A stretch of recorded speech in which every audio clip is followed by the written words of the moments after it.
다 같이 성경을 들고 일어서시기 바랍니다. 봉독해 드릴 하나님의 말씀은 창세기 28장 1절에서 5절 말씀까지를 제가 봉독해 드리겠습니다. 이것은 하나님의 말씀입니다. 이삭이 야곱을 불러 그에게 축복하고 또 당부하여 이르되 너는 가나안 사람의 딸들 중에서 아내를 맞이하지 말고 일어나 바단 아람으로 가서 내 외조부 부두엘의 집에 이르러 거기서 내 외삼촌 라반의 딸 중에서 아내를 맞이하라. 전능하신 하나님이 내게 복을 주시오 내가 생육하고 번성하게 하여 내가 여러 족속을 이루게 하시고 아브라함에게 허락하신 복을 내게 주시되 너와 함께 내 자손에게도 주사 하나님이 아브라함에게 주신 땅 곧 내가 거류하는 땅을 내가 차지하게 하시기를 원하노라. 이에 이삭이 야곱을 보내매 그가 바단 아람으로 가서 라반에게 이르렀으니 라반은 아람 사람 부두엘의 아들이요 야곱과 에서의 어머니 리브가의 오라비더라. 아멘. 네, 앉으시기 바랍니다. 지난주까지는 제가 창세기 27장에 대한 1절에서 46절에 대한 내용을 8시간에 걸쳐서 제가 창세기 27장을 여러분들에게 말씀을 드렸습니다. 시간마다 제가 창세기 27장에 대한 우리가 왜 어렵고 우리가 창세기 27장에서 오해해서는 안 될 그 이유에 대해서 제가 사실 시간마다 몇 번씩 거듭해서 제가 여러분들에게 사실은 이제 말씀을 드렸습니다. 왜냐하면 창세기 27장은 하나님의 예정과 작정에 대한 교리를 정확하게 이해를 하고 있어야 됩니다. 예정이라고 하는 용어는 구원에 대한 전문 용어입니다. 구원에 대한 문제 이후에 나타나는 모든 일들을 우리는 하나님의 작정이라고 얘기를 합니다. 그러니까 하나님의 예정에는 선택이 있고 유기가 있고요. 선택과 유기에 대한 개념 제가 다 설교할 때 말씀을 드렸습니다. 잘 이해를 해야 되고 하나님의 작정이라고 하는 것은 하나님이 예정 외의 모든 일들을 포괄적인 개념이죠. 하나님이 모든 것들을 정하셨다라고 하는 말입니다. 그러면 우리가 예정과 작정이라고 하는 교리를 기본적으로 이제 우리가 이해하게 되면 이제 궁금한 것들이 생겨요. 창세기 27장에서 제가 다루었던 하나님의 작정이 이제 에서와 야곱 중에 큰 자가 작은 자를 섬긴다라고 하는 리브가가 두 아들을 잉태했을 때에 이미 태중에서 예언적 계시를 하나님이 해주셨잖아요.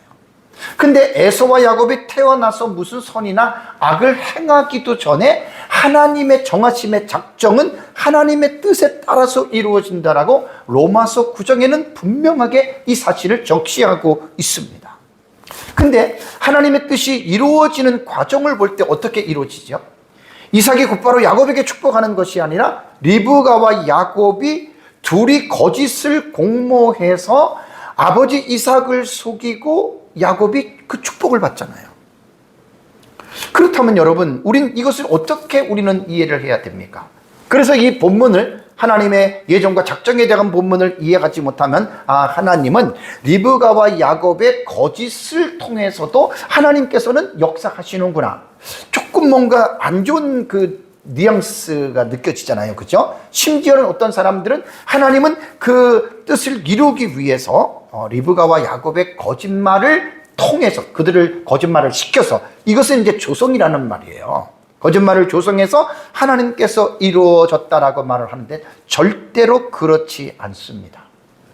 리브가와 야곱의 거짓말은 그들의 타락한 성품에서 나온 것이고 하나님은 자신의 뜻을 이루어가는 데에 하나님께서는 허용적 섭리라 그랬죠. 그죠? 허용하다라고 하는 말은 하나님이 막지 않고 그냥 내버려 두는 거예요. 그렇다고 하나님이 모든 사람들의 일들을 막지 않고 내버려 두느냐? 그렇진 않죠. 하나님의 절대적인 주권 속에서 하나님께서 그것을 우리는 특별 섭리라고 그래요. 특별 섭리. 특별한 섭리 가운데에 하나님께서 나타나셔서 어떤 모든 일들을 또 하나님께서 개입하시는 경우도 있다. 그래서 이러한 부분들을 여러분 우리가 이해하는 데는 결코 쉽지 않습니다. 그래서 우리는 리브가와 야곱의 죄를 통해서 이루어지는 것은 하나님이 그렇게 한 것이 아니었다라고 하는 걸 꼭 기억하시고요. 그럼에도 불구하고 하나님께서는 인간의 죄와 이러한 잘못된 실수와 부족들도 하나님은 자신의 작정을 이루어 가시는데 하나님은 사용하고 계신다. 요 말을 잘 이해해야 돼요. 그래서 이 허용적인 섭리라고 하는 말은 하나님이 시킨 게 아니고 인간의 잘못을 가지고 그 일을 했지만 하나님이 그것도 모든 것들을 하나님께서 합력해서 선을 이루신다. 오늘 제 설교 제목이 야곱의 밧단 아람의 길은 도피인가 하나님의 작정의 섭리인가, 두 개 다 맞습니다. 그러니까 이 두 가지에 대한 이 테마가 아주 절묘하게 믹싱이 되죠. 믹서가 된다는 말이에요.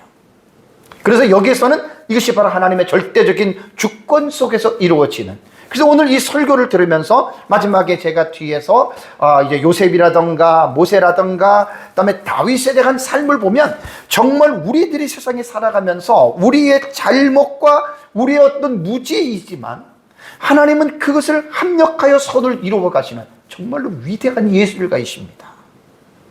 그걸 우리가 이제 본문을 통해서 우리가 이제 배울 수가 있습니다. 자, 이제 28장으로 제가 들어왔습니다. 창세기 28장은 이제 세 가지의 사실이 기록이 되어져 있습니다. 세 가지의 사실이 뭐냐면, 첫 번째는 1절에서 5절의 내용을 보면, 오늘 제 설교지요. 이삭이 야곱을 불러서 축복합니다. 그리고 지시를 합니다. 밧단 아람으로 가서 네 외조부 부두엘의 집에 머물러서 외삼촌 라반의 딸들 중에서 결혼하라. 이렇게 이제 5절에 대한 내용은 이제 이렇게 지시하는 내용이 나오고요. 두 번째 내용은 6절에서 9절에 나오는 내용인데, 에서가 이스마엘의 딸을 아내로 맞이하는 내용이 9절에 나옵니다. 근데 이제 6절과 7절과 8절은 오후 예배 때 제가 이제 이 본문을 설교를 하니까 그때 여러분들이 들어보시면 되고요. 마지막 한 사건이 6절에서 22절 좀 긴 내용인데, 야곱이 아버지 이삭의 명령을 받아서 밧단 아람으로 떠납니다. 그러다가 베델이라고 하는 곳에서 돌베개를 베고 자면서 거기서 하나님을 만나는 정말로 너무나 극적인 귀한 체험을 야곱이 하게 됩니다. 그거 이제 다음 주에 이 본문은 제가 여러분들에게 설교를 하도록 하고요. 이번 시간에는 이제 첫 번째 1절에서 5절의 내용인 이삭이 야곱을 불러서 축복하고 야곱이 앞으로 어떻게 해야 될지 밧단 아람으로 가라고 하는 이제 이 내용에 대해서 여러분들에게 제가 설교를 하도록 하겠습니다. 창세기 27장에 보면은 야곱이 이제 이삭이 야곱에게 대한 축복식을 마쳐요. 근데 그거는 이삭은 에서인 줄 알고 축복을 한 거예요.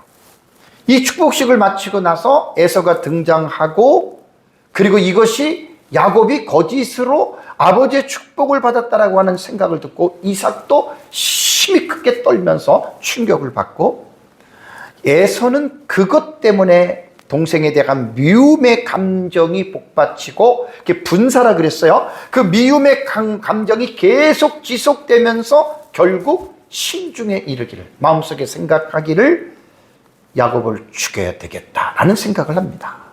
그런데 이 죽여야 되겠다고 하는 이것이 누구에 의해서 어떻게 전해졌는지는 모르지만 분명히 보면은 27장에 보면은 리브가가 그 사실을 들었다 그랬잖아요. 그런데 누가 전해줬는지에 대한 그 사람은 나오지는 않지만 분명하게 리브가가 들었다. 이것은 하나님의 섭리입니다. 그래서 이제 히브리어의 그 학자들은 히브리어에서 보면 이것은 이제 신적 수동태라고 얘기를 해요. 그래서 제가 요한계시록을 여러분들에게 많이 가르치면서 에도세라고 하는, 주다라고 하는 이 동사가 주어가 문장에 불분명하지 않을 때에 이 에도세라고 하는 동사는 특이합니다. 그것은 신적 수동태입니다. 거의 다가 이 에도세가 이제 그 내용을 통해서 이렇게 우리가 볼 때 주어가 명시되지 않았을 때 대부분 보면 그것은 하나님이 주어가 되는 신적인 수동태다라고 이렇게 말하는데, 본문에서도 이제 창세기 27장에도 신적 수동태로 어떤 주경학자는 이야기를 하더라고요. 상당히 그 말은 여러분 일리가 있습니다. 자, 이제 이 말을 듣고 이제 리브가가 이제 야곱을 불렀고 당연히 남편 이삭과 대화를 했겠죠. 그러면서 이제 이삭과 리브가는 이제 야곱을 피신시키기로 결정을 합니다. 그래서 이제 창세기 27장 45절에 보면은 이런 말이 나와요. 리브가가 어찌 하루에 너희 둘을 이룰 수 있겠느냐. 탄식이죠. 형은 에서는 동생을 죽이려고 하고, 그러면 어떻게 되겠습니까? 그래서 이제 그 탄식을 하고, 그러나서 이제 28장 오늘 본문에 들어와서 조금 전에 제가 여러분들에게 이제 봉독해 드린 내용에는 이삭이 야곱을 부릅니다.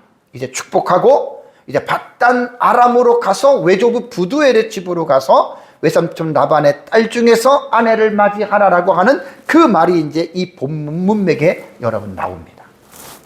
현실적으로 보면 에서의 분노를 잠시 피하는 도피처로서 지금 가는 것 같지만, 여러분 이 일은 제가 설교 제목에서도 말씀드린 대로 하나님의 작정과 그 작정을 이루는 섭리 가운데에 여러분 이 일이 이루어진다라고 하는 것 여러분들이 꼭 기억을 하셔야 돼요. 28장 여러분 1절을 보면은 이삭이 야곱을 불러 그에게 축복하고 그랬잖아요. 그죠? 근데 여러분 이게 1절의 내용을 보면은요, 미완료의 동사가 5개가 나옵니다. 그러니까 히브리 어순으로 제가 이제 정리를 하면 먼저 첫 번째 나오는 단어가 뭐냐면 불렀다예요. 그리고 불렀다. 이게 다 와우 계속법입니다. 와우를 이걸 제가 이제 이번 주부터는 바브라고 사용해요. 바브 계속법이에요. 와우라고 해도 되고 바브라고 해도 되는데 보통 바브로 많이 써요. 자, 그리고 불렀다.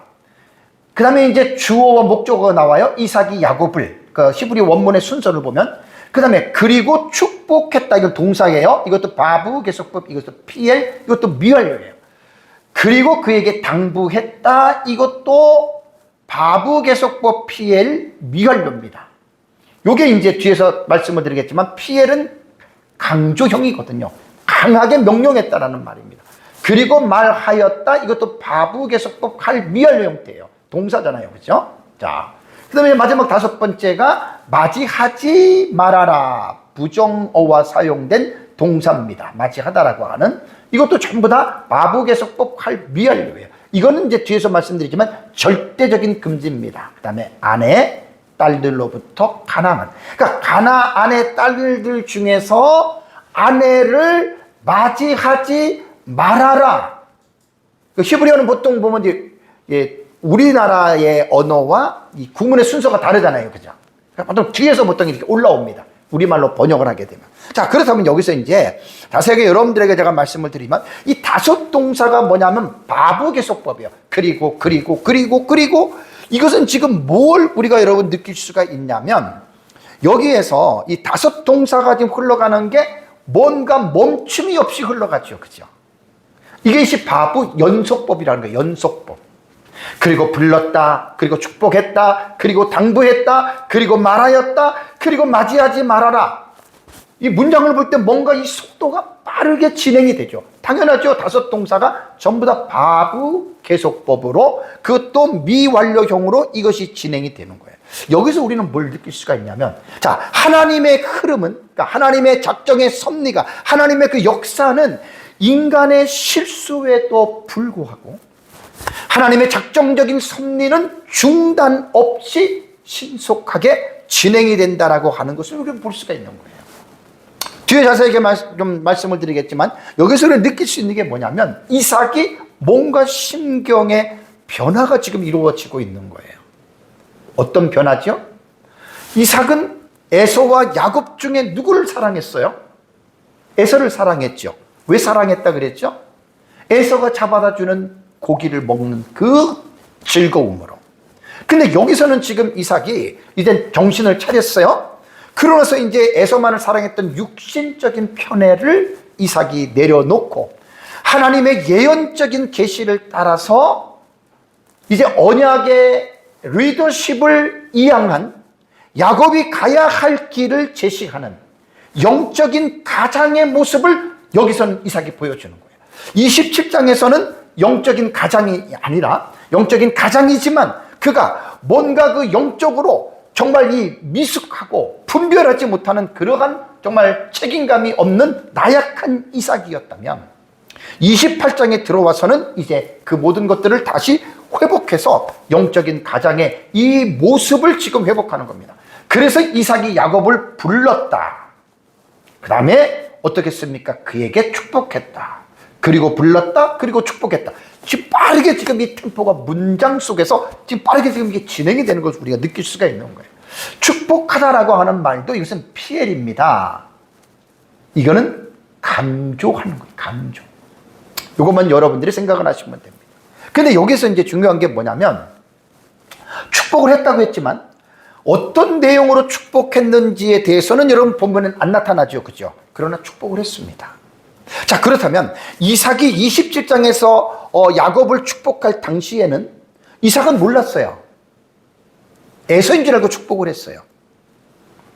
그 이삭은 자기도 모르게 에서인 줄 알고 축복을 했는데, 그러니까 지금 요 본문에서는 여러분 이제 우리가 어떻게 보게 되냐면 에서가 등장함으로 27장에서는 들통이 났고요. 그러고 나서 이제 이삭이 큰 충격을 받았고, 그러고 나서 이제 깨달았잖아요. 내가 야곱에게 축복을 해야 되는 거를 에서에게 하려고 했구나. 그런데 에서에게 했다고 하는 것이 야곱이 받았구나. 그러면서 이제 서서히 그 떨림은, 그 충격은 어떻게 변했다 그랬어요? 여호와를 경외하는 떨림으로, 그 떨림이 순식간에 깨달음으로 말미암아 이삭이 자신을 그것을 느꼈다 그랬잖아요. 그러면서 이제 자신이 속아서 한 축복도 하나님의 뜻임을 자인하고, 그 다음에 그 축복의 정당성에 대해서 인정을 하고, 에서가 자기에게도 복을 빌어달라고 할 때 이제 에서에게는 당연히 이삭이 축복을 해줄 수가 없는 거죠. 왜냐하면 그 축복권은 바로 야곱에게 내려가는 그런 축복이었기 때문에 그렇습니다. 자, 그러면서 이제 28장 1절에 이삭이 야곱을 위한 축복은 전장의 27장에 속임수라고 하는 결함이 있었잖아요. 뭔가 좀 찝찝하지 않나요? 그러한 것들을 온전히 해소한 거예요. 지금 28장 1절에서는.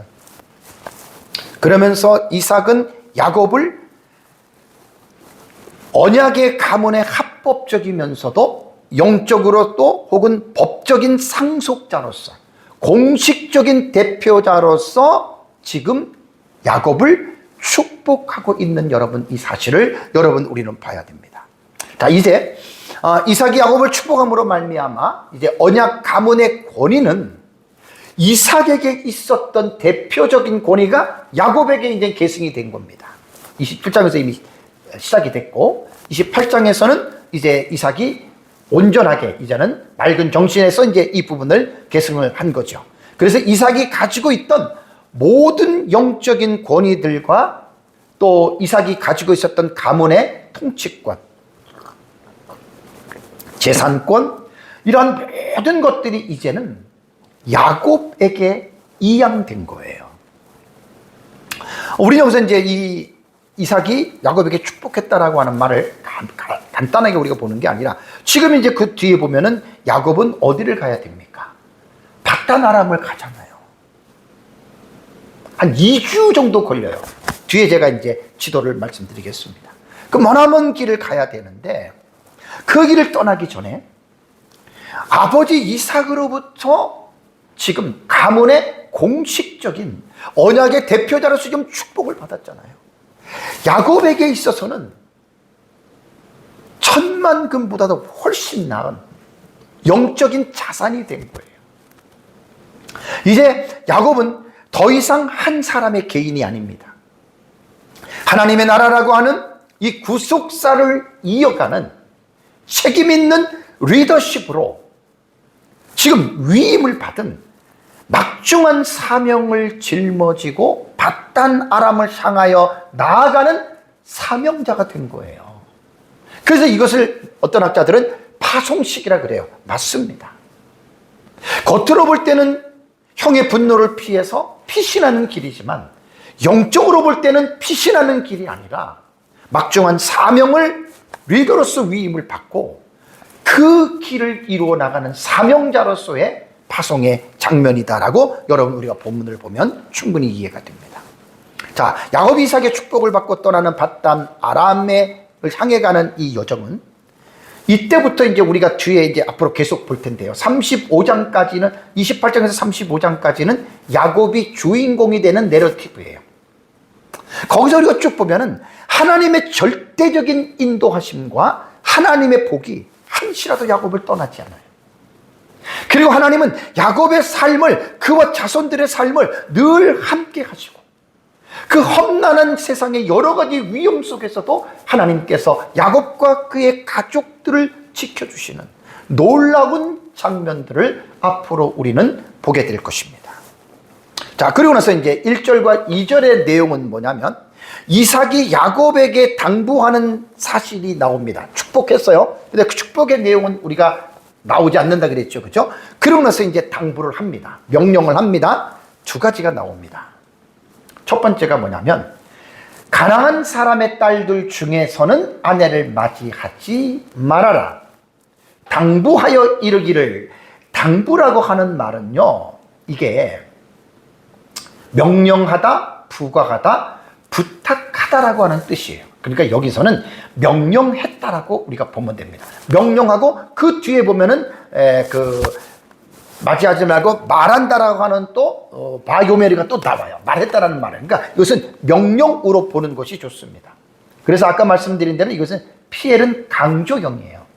그러니까 지금 이 명령을 강조했다라고 하는 거예요. 그 명령의 강조가 두 가지라 그랬죠. 첫 번째, 가나안의 사람의 딸 중에서는 아내를 맞이하지 말아라. 이것을 지금 강조한 거예요. 여기서 지금 맞이하지 말고라고 하는 말 있잖아요. 근데 여러분, 여기서 우리가 조금 생각해야 될 게 뭐냐면, 이때 야곱의 나이가 몇 살인 줄 아세요? 70이 넘었어요. 71살 내지는 많이 보면 77살까지 보는, 야곱은 아직 미혼의 상태입니다. 에서는 40살에 해쪽 속의 두 여인과 결혼을 했죠. 30년이 지난 거예요. 그러니까 야곱의 결혼은 상당히 에서에 비하면 늦은 것이고, 그러면서 결혼을 앞두고 부모의 마음이 얼마나 타겠어요. 결혼을 해야 되는데 이제 언약의 가정의 대표로서 이제 그 권위도 이양이 됐고 결혼을 해야 되잖아요. 그래야지 자식의 또 번성이 일어나잖아요.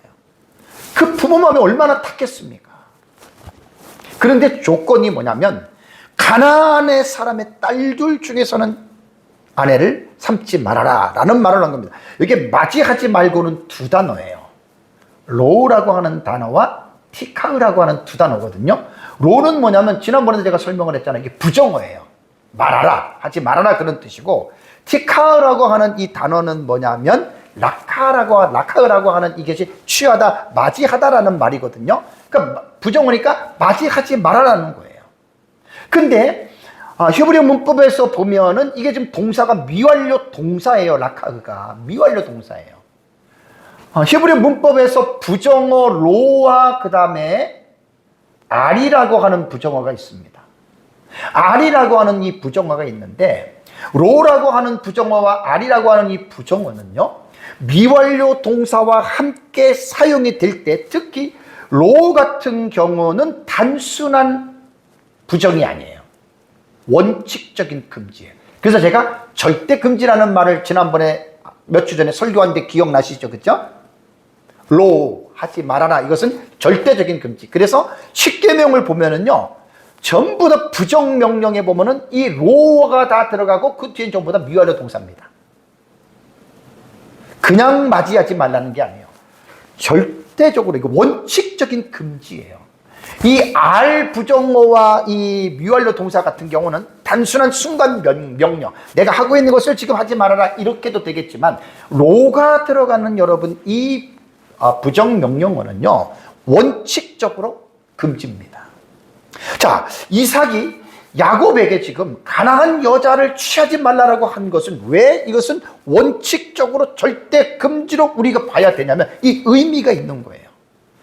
언약의 가문의 혈통적이고 영적인 정체성을 지키기 위한 아주 단호한 명령이에요. 그러니까 여기서 동사가 미완료이라고 그랬잖아요. 이게 이제 의미가 있는 거예요. 왜 완료가 되지 아니한 동사를 사용을 했느냐? 여기서는 학자들의 해석을 보면은 이게 어떤 한 번의 선택에 국한되는 게 아니에요. 전생애에 지속적인 거룩함의 요청으로 해석을 해야 돼요.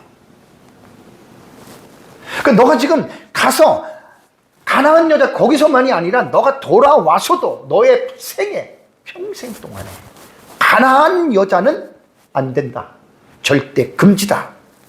왜냐하면 우리는 단순히 여러분과 성경을 읽을 때 언약의 백성들이 결혼하고 하는 것들을 그냥 단순히 이 세상 사람들은 외모를 보고 환경을 보고 결혼에 대해서 논하지만 그런 게 아니에요. 혈통적으로 영적으로 결혼은 되게 중요합니다.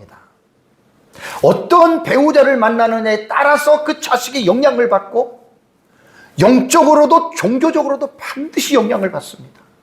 사람 잘 만나야 됩니다.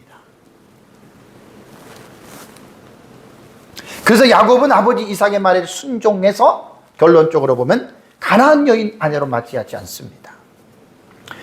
이것은 충분히 야곱은 형 에서가 가나안 여인 헷 족속의 두 여인과 사는 것을 30년이 넘게 봤잖아요. 그리고 살면서 그 가나안의 헷 족속의 두 여인을 얻었을 때 26장 34절 35절을 보면은 이삭과 리브가가 마음의 근심을 얻었다 그랬죠. 그리고 27장 46절을 보면은 리브가는 가나안 두 여자 때문에 삶이 싫어졌다. 차라리 죽고 싶다라고 하는 이런 고백을 했잖아요. 왜 그렇죠? 가나안 여인은 종교적으로도 영적으로도 안 맞는 거예요. 하나님을 섬기는 언약의 가정에서 이 영적인 이삭의 가정에서 맞지 않는 거예요. 이게 30년이 넘어간 거예요. 그러니까 당연히 믿음 좋은 리브가는 삶이 싫어지죠. 여기서 가나안 사람의 딸들과 결혼하지 말라는 이 당부는 명령이에요. 이 명령은 이삭의 아버지 아브라함의 생각과 같은 맥락을 가지고 있잖아요. 아브라함이 이삭의 며느리를 얻을 때 어떻게 얻었습니까? 제가 창세기 24장의 내용을 7시간 그때 설교를 했어요. 아브라함이 노종을 보내지요. 왜요? 내 아들 이삭의 며느리는 가나안 딸의 여인은 안 된다는 거예요. 그래서 우리 조상인 하란에 있는 우리 친족에게 가서, 왜냐하면 하란의 자손들은 아브라함이 믿었던 여호와 하나님을 믿었습니다. 아브라함 당시에는 여호와 하나님을 믿었던 사람들은 소수라고 봐야 돼요. 왜냐하면 아브라함이 갈대아 우르에서 하나님의 부르심을 받아 롯과 함께 출발했을 때 그들이 중간에 멈춘 곳이 어디냐면 하란이에요. 하란. 그때 같이 이 형제들과 하란까지 아버지 데라와 함께 하란까지 올라갔다가 하란에서 얼마인지는 모르지만 좀 체류하는 동안에 아버지 데라가 하란에서 죽잖아요. 그러니까 아마 형제들을 데리고 갈대아 우르에서 하란에 머물렀다고 보시면 됩니다. 여기서 이제 여호와의 신앙을 그 가족들이 함께 공유를 했던 거예요. 아브라함이 가나안에서 살다 보니까 너무나 타락했거든요.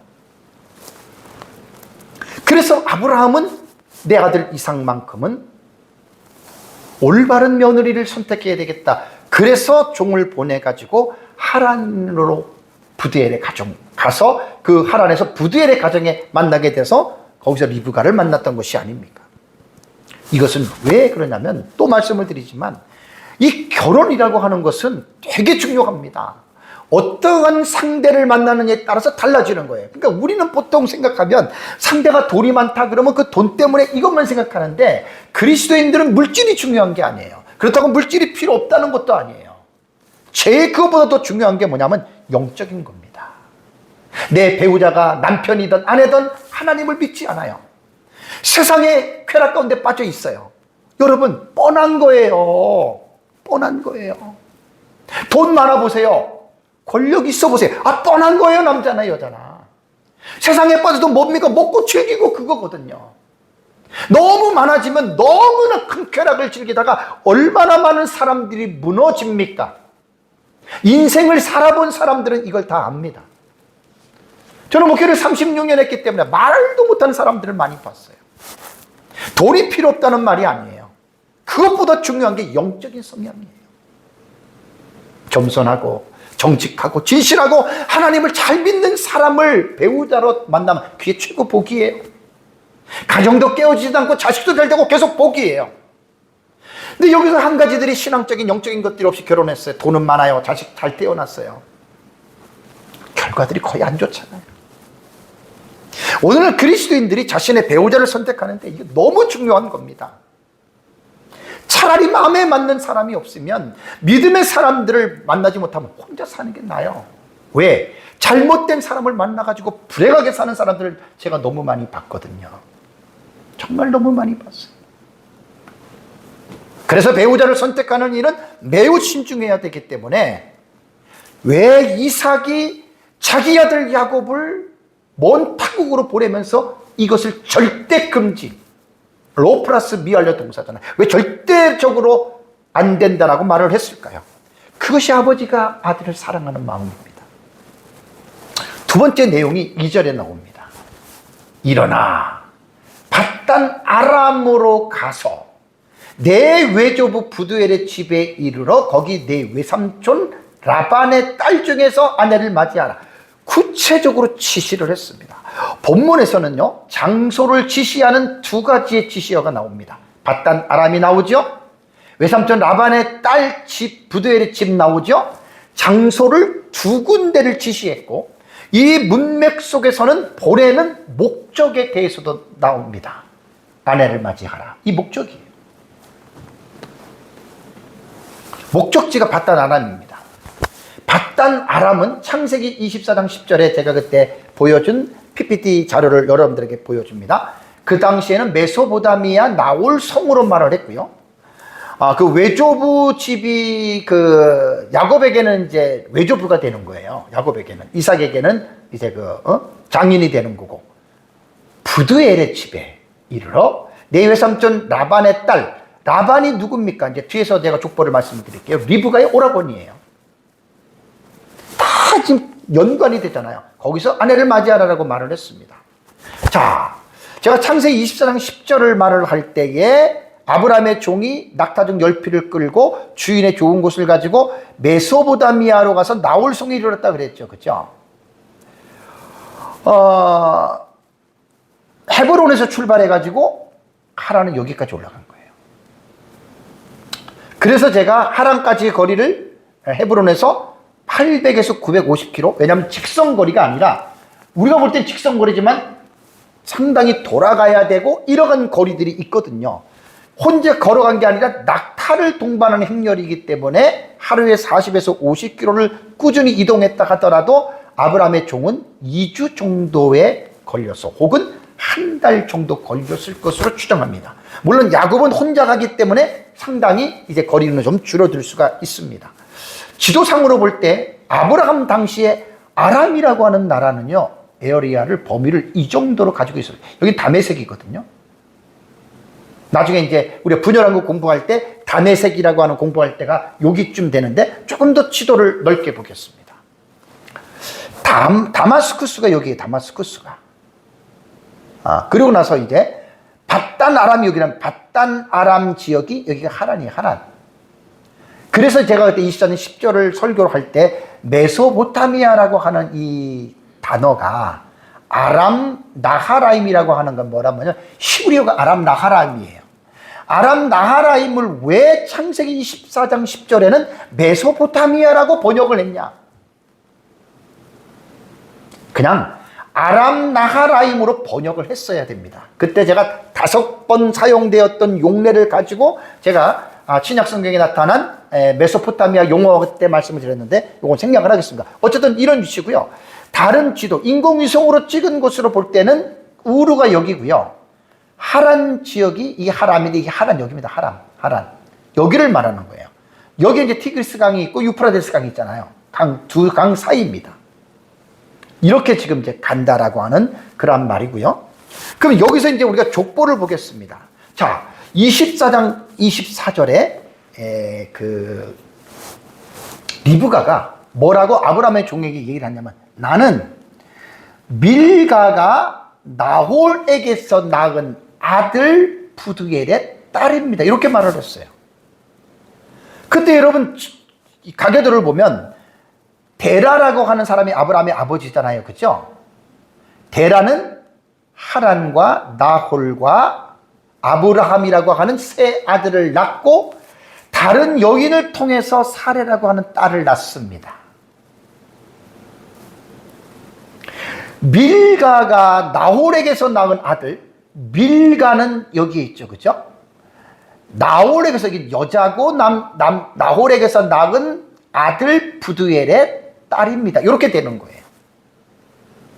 그러니까 지금 이 리브가의 이 가계도를 조사하면은요, 이 나홀은 아브라함의, 우리 성경에는 동생이라고 나오는데 잘못된 번역이에요. 형이에요. 제가 그때 다 창세기 12장 그때 할 때 아브라함의 서열을 다 그때 다 말씀을 했습니다. 동생이 아닙니다. 우리말 성경은 고쳐야 됩니다. 아브라함의 형입니다. 작은 형입니다. 큰 형은 하란이고, 나홀이라고 하는 형과 첫 번째 큰 형이 낳은 딸과 이게 결혼한 거예요. 조카랑 결혼한 거예요. 이 당시에는 가능한 거예요. 여기서 난 아들이 8명 중에 부두엘이 있잖아요. 그죠? 그 부두엘이 난 자식이 리브가와 아들 라반입니다. 여기를 가라는 거예요. 라반의 집. 왜? 리브가는 지금 아브라함의 아들 이삭과 결혼을 했잖아요. 그죠? 그래서 에서와 야곱을 낳았잖아요. 그죠? 야곱이 그 라반의 집에 가서 레와와 라헬을 통해서 12명의 자식을 낳잖아요. 가계도는 이렇게 되는 거예요. 가는 목적이 뭐냐? 라반의 딸 중에서 아내를 맞이하기 위함입니다. 여러분, 이것을 우리는 단순하게 보면 안 되는 게, 이삭은 가나안에서 이 말할 당시에 약 130년이 넘는 세월을 살았어요. 131 아니면 137이라고 그랬어요. 그죠? 아브라함이 가나안에 이른 지는 230년이 돼요. 왜? 100살에 이삭을 낳았으니까. 이삭이 130년이면 230년이 지났어요. 자, 우리는 아브라함이 가나안에 도착해서 조카 롯과 함께 살았죠. 그죠? 우린 그걸 다 공부를 했습니다. 조카 롯이 소돔 지역으로 가서 살다가 그 지역의 사람들의 죄악으로 말미암아 하나님의 불심판을 받았죠. 가나안의 죄악은 말도 못하게 계속해서 인크리스, 점진적으로 확장되어지고 있어요. 이스라엘 백성들이 출애굽에서 가나안을 심판할 때까지 계속해서 그 죄악들은 계속해서 점진적으로 지금 차가고 있는 겁니다. 그러면서 이삭 같은 경우는 30여 년 전에 에서가 40세에 가나안 해쪽 속의 두 여인과 결혼해서 사는 것을 보고 알았잖아요. 영적으로도 안 맞고 정신적으로도 안 맞고 문화적으로도 안 맞고. 그래서 이삭은 일반 사람이 아니라 영적인 가장이잖아요. 영적인 가장으로 아브라함의 언약을 물려받은 리더십으로서 그 리더십을 올바르게 물려줘야 하는데 정신을 차려야 되잖아요. 근데 에서는 이미 아버지의 뜻을 떠나서 가나안 여인을 둘을 얻었고, 그것도 중혼이었잖아요. 중혼. 그래서 이삭은 에서에게 신신당부를 한 겁니다. 언약의 가정의 결혼의 순전함이 얼마나 중요한지 모릅니다. 정말로 중요합니다. 그러고 나서 이제 3절, 4절을 보면은 이삭이 이제 자신을 떠나 이제 밧단 아람으로 가는 야곱을 축복하잖아요. 축복 안 할 수가 없죠. 뭐 조금 있으면 돌아온다고 했는데 20년 걸리잖아요. 그렇죠? 그리고 지금 단순히 에서는 그냥 보통 자식이 아닙니다. 이제 하나님의 언약을 이미 축복으로 언약 계승식도 했고 이미 아브라함의 언약을 받은 자이기 때문에 지금 얼마나 아버지 이삭의 마음이 간절했겠습니까? 그러면서 이제 야곱을 축복을 합니다. 자, 축복을 보면 이제 3절을 볼까요?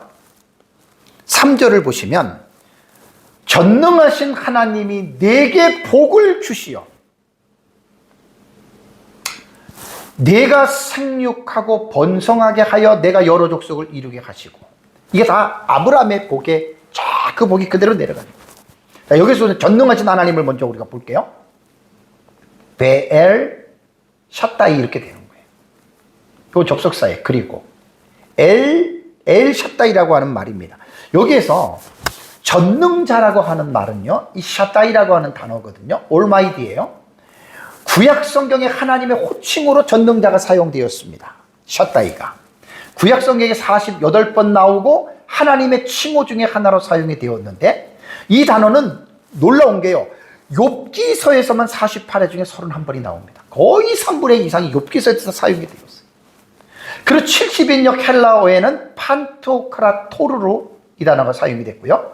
라틴어 불가타 역에는 옴니포턴스로 나옵니다. 그래서 하나님의 그 성품에서 제가 할 때 그때 옴니포턴스라고 하나님의 그 성품 8가지를 할 때 그때 여러분들에게 전능성에 대해서 말씀드렸죠. 그죠? 그러니까 전능자는 샤타이라고 하는 말이고, 하나님은 엘이에요. 엘. 이삭이 하나님을 엘 샤타이라고 부르는 거예요. 원래 이 엘은요, 그냥 하나님만 말하는 게 아니에요. 이 갓이라고 하는 일반 신들도 말을 하고 하나님에서 사용이 되고, 그냥 사람 중에 강한 자도 그냥 엘이라고 사용을 했습니다. 그러나 이제 성경에 보면 거의 엘은 하나님의 용어로 사용이 되면서 샤다이가 함께 딱 붙을 때에는 이것은 하나님의 이름으로 성경이 해석이 됩니다. 자, 이것은 우리가 아브라함 99세 때에 창세기 17장 1절을 보면 하나님이 아브라함에게 뭐라고 말한 줄 아세요?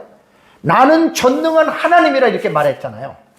그것이 뭐냐면, 아니 나는 엘 샤다이다. 나는 전능한 하나님이다. 하나님의 이름을 아브라함에게 하나님께서 직접 가르쳐 준 이름입니다. 이 이름을 아브라함의 아들인 이삭이 그대로 가지고 와서 엘샤다이의 이름으로 밧단 아람을 향하여 가는 야곱에게 축복을 하는 거예요. 엘샤다이. 하나님이 가르쳐 주신 이름. 여기서 여러분 우리가 오해해서는 안 될 게, 이삭이 지금 야곱을 위해서 축복할 때 뭐냐면 전능하신 하나님이라고 하는 주어를 내세우잖아요. 그러니까 이 말은 뭐냐면 이삭은 축복을 하는 자이지만, 지난주에 말씀드렸어요, 축복의 근원과 수여자는 인간이 아닙니다. 하나님입니다. 사람은 뭐냐? 도구입니다. 때로는 잘못된, 아주 못된 사람들이 자기가 무슨 능력이 있어서 내가 어떤 사람들을 축복하는 것으로 착각하는 정말 못된 사람들이에요.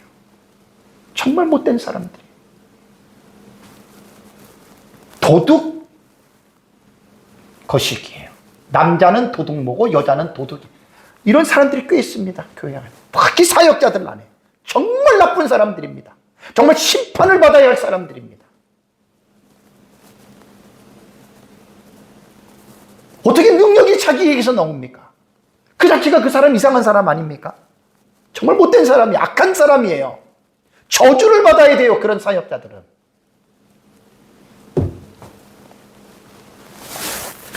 그러니까 이삭은 내가 너에게 축복하는 게 아니라 전능하신 하나님이 너를 성육하게 하고 번성하게 하고 너를 여러 족속을 이루게 하신다라는 말을 그렇게 한 거예요. 그러니까 이삭은 도구예요. 도구. 오늘날 목사가 내가 여러분들을 위해서 기도해서 여러분들이 잘됐다, 이 도둑놈들입니다. 아주 위험한 사람들입니다. 사기꾼들입니다.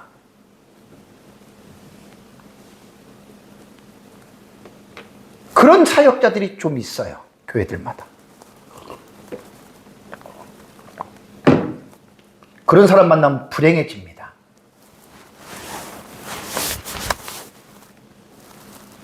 인간은 도구예요. 내가 아무리 여러분들을 위해서 기도 많이 한다고 해서 내 능력이 아니에요. 나는 그냥 하나님께 빌어준 것밖에 없어요. 기도한 것밖에 없어요. 그분이 해주신 거예요. 여기 사람이 무슨 치아를 받고 여기에 무슨 사람이 뭘 요구할 수가 있겠습니까? 정말 못된 사람들이지. 악인이에요. 악인. 그런 사람들은.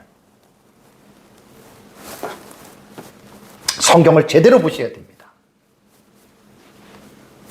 그리고 와서 이제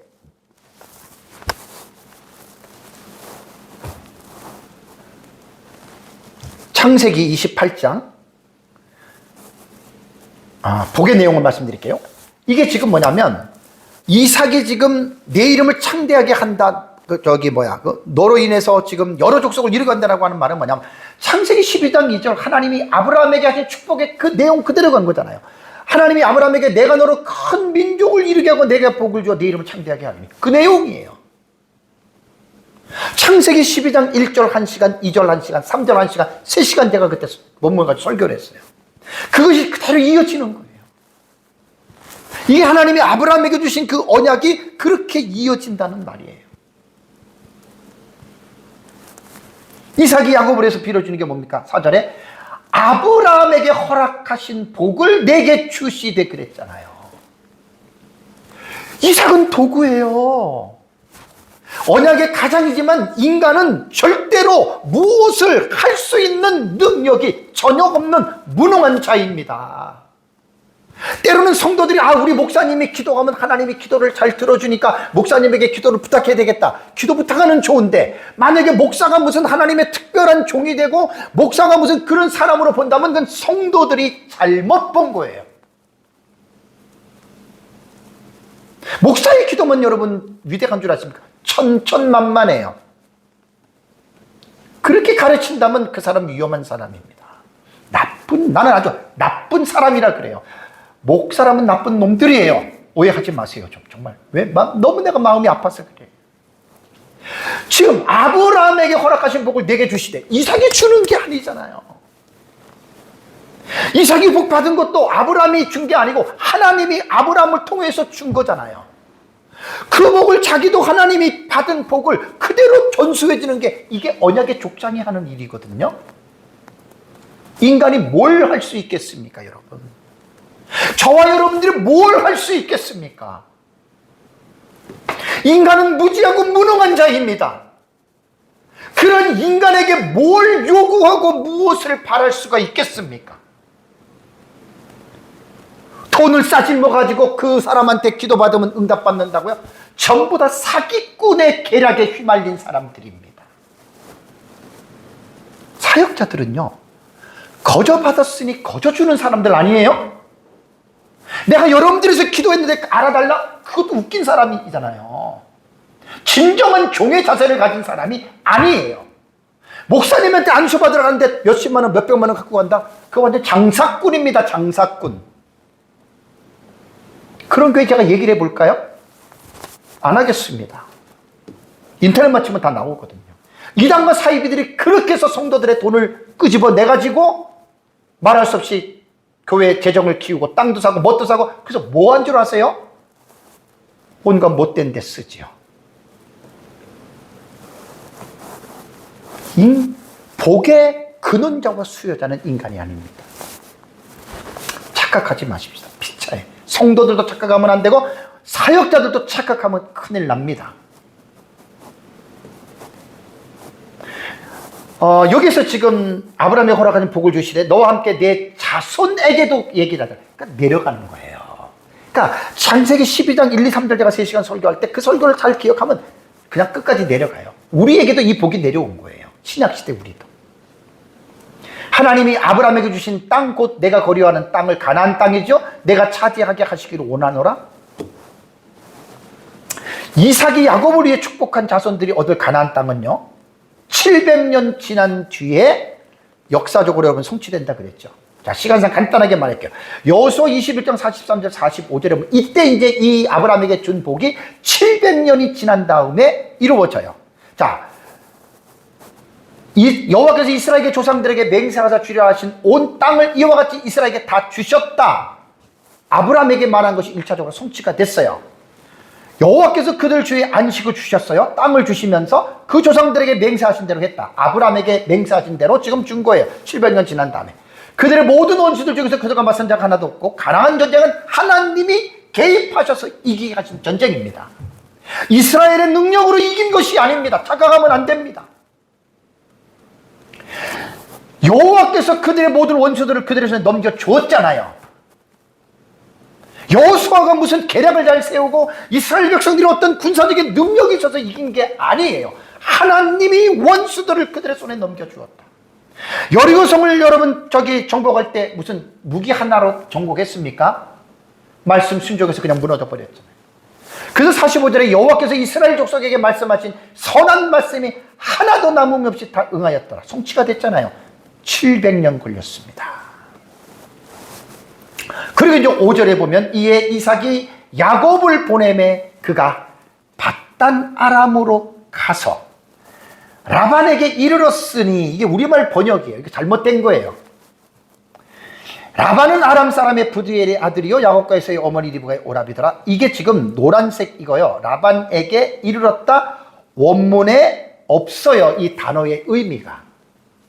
번역하면서 개정개혁에 만들어낸 거예요. 이게 오해를 가지게 됩니다. 왜 오해의 소지가 있냐면 야곱이 라반에게 이르렀다라고 우리말은 번역이 됐잖아요. 이게 성경에 이런 내용이, 원문에는 이런 내용이 없어요. 사실 이런 내용이 없어요. 밧단 아람에 이르렀다는 말은 뭐지요? 여기 가서라고 하는 말이 이게 마부개석법 칼 미완료니까 이제 간 거예요. 완료용으로 우리는 이제 이거는 단순 과거 완료용으로 이 마부개석법 미완료는 항상 이렇게 해석이 된다고 여러분 내가 수십 번 말을 했습니다. 이렇게 본다면 이게 지금 이 과거 완료용을 우리는 여기서 해석이 중요한 거예요. 두 가지 면에서 이해를 해야 돼요.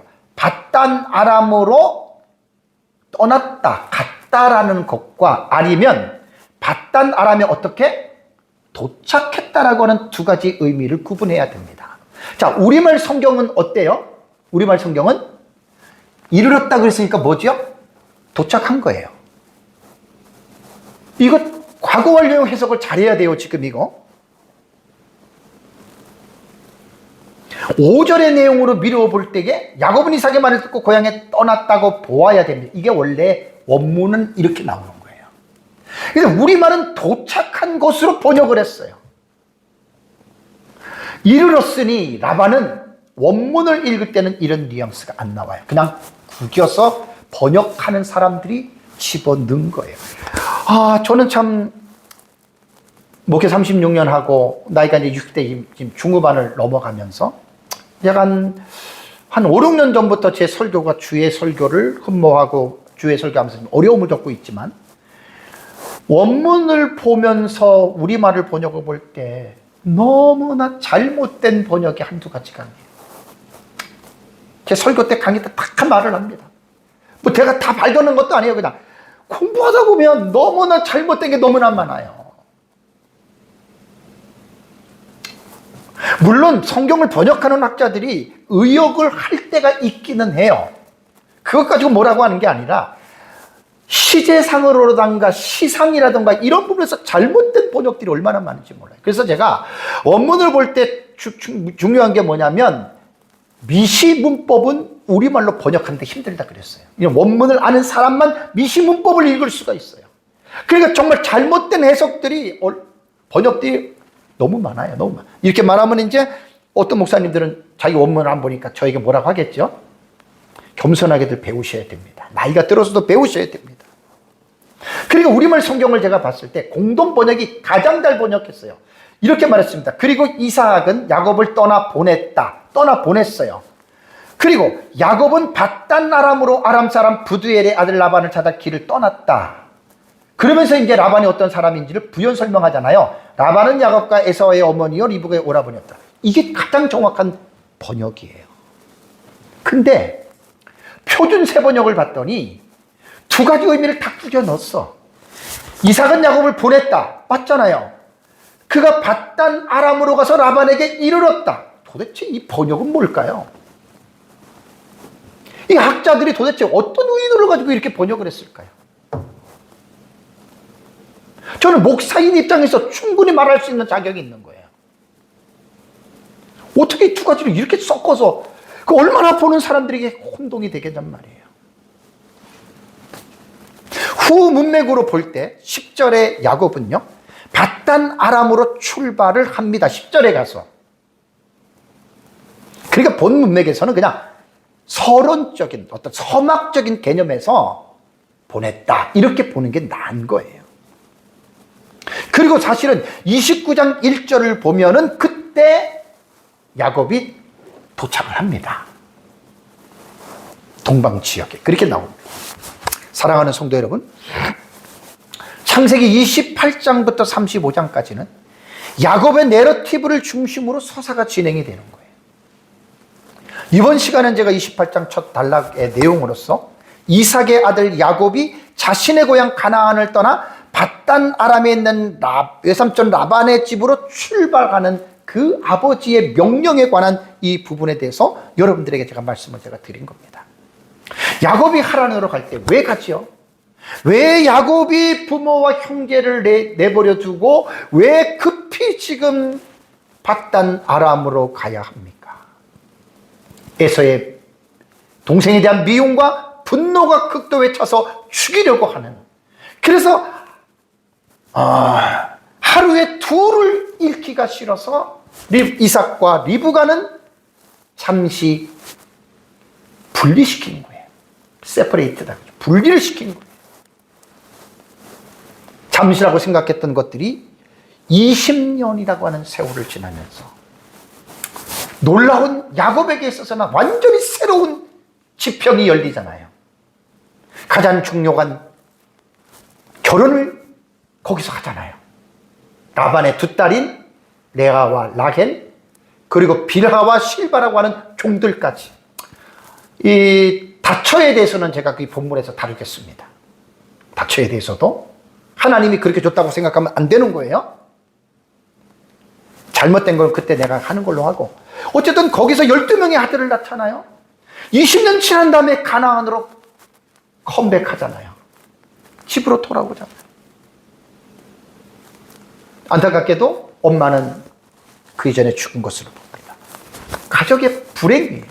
자, 하나님의 나라의 사상과 관점으로 보면 야곱의 밧단 아람으로의 도피는 겉으로 볼 때에는 형 에서의 분노를 피해서 도망가는 것 같아도 하나님 나라의 관점으로 볼 때는 하나님의 작정을 이루어 가시는 하나님의 섭리 속에서 이루어지는 거예요.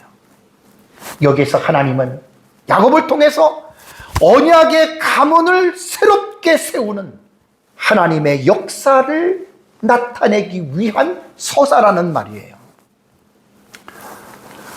제가 이 본문을 설교하면서 마지막 적용을 이렇게 제가 좀 해봤습니다. 우리가 세상을 살아가다 보면 지금 야곱이 잘 돼서 가는 게 아니잖아요. 아버지를 속였고 형의 분노를 통해서 지금 야곱이 잘못됐고 실수했어요. 죄를 쳤다고 봐야 돼요. 그럼에도 불구하고 하나님의 작정과 하나님의 계획이 멈추느냐? 야곱이 죄를 졌다고 해서 하나님께서 야곱을 버려버렸느냐? 아니잖아요.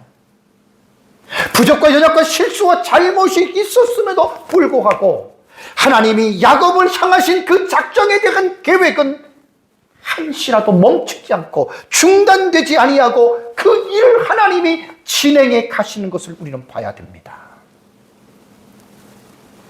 전 로마서에 있는 말씀, 하나님은 합력하여 선을 이루어 가신다는 말씀을 저는 너무 좋아하고 43년의 제 신앙의 여정 속에서도 저도 부족하고 실수하고 잘못했던 사건들을 하나님은 그 사건들 하나를 때로는 저를 책망하고 징계하신 일도 있었지만 하나님은 결국 그 일을 통해서 하나님의 자신이 합력하여 선을 이루시는 것들을 한두 번 경험한 사람이 아닙니다.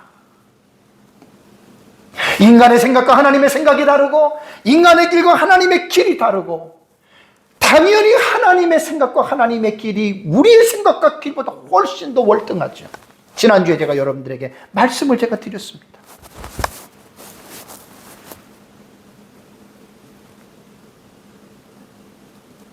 우리는 하나님의 작정, 하나님의 섭리를 봐야 돼요.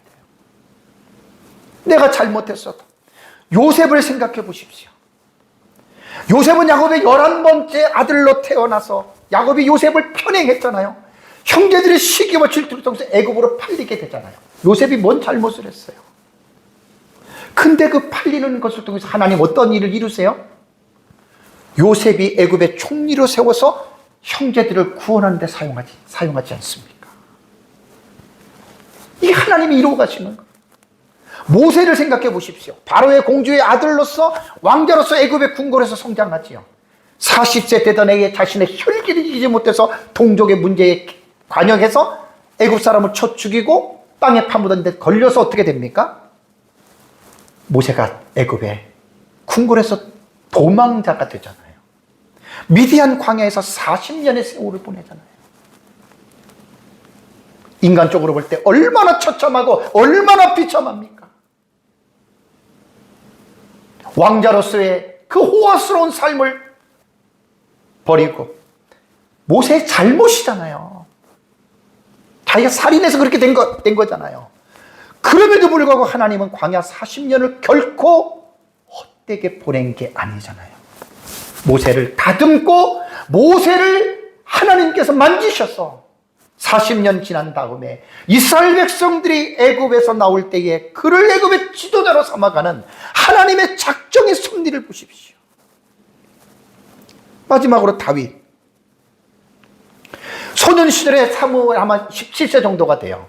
사무엘에게 왕으로서 기름 부음을 받았지만 왕이 된 게 아니잖아요. 13년 동안을 사울 왕이 자기를 죽인다고 하는 그 죽음의 위협 속에서 다윗은 도망을 다녀야만 했습니다. 그 13년의 연단의 기간이 끝나고 다윗이 30세에 유다의 왕이 되고 이스라엘 왕이 되잖아요. 뭘 말하는 거지요? 우리가 부족하고 연약하고 실수하고 잘못할지라도, 그렇다고 내가 실수와 부족과 잘못과 죄를 합리화시키고 여러분들이 죄를 져도 된다는 말은 아닙니다. 살다 보면 어쩔 수 없이 우리도 부족하고 연약하기 때문에 넘어질 수밖에 없고 잘못할 수밖에 없어요. 그럼에도 불구하고 하나님이 우리를 향하신 그분의 작정과 그분이 우리를 향하신 뜻은 포기되지 않는다. 이거를 깨달으시기 바랍니다. 저와 여러분들이 세상을 살아가다가 여러 가지 우리의 부족과 연약 때문에 잘못하고 넘어져요. 그렇더라도 여러분 낙심하지 마시기 바랍니다. 하나님이 우리를 향하신 작정은 절대로 무슨 일이 있어도 변경되지 않아요. 불변하시는 하나님이세요. 이 하나님을 바라보면서 여러분들이 믿음으로 승리하는 삶을 살아가시기를 주님의 이름으로 축복합니다. 우리 다 같이 함께 기도하겠습니다.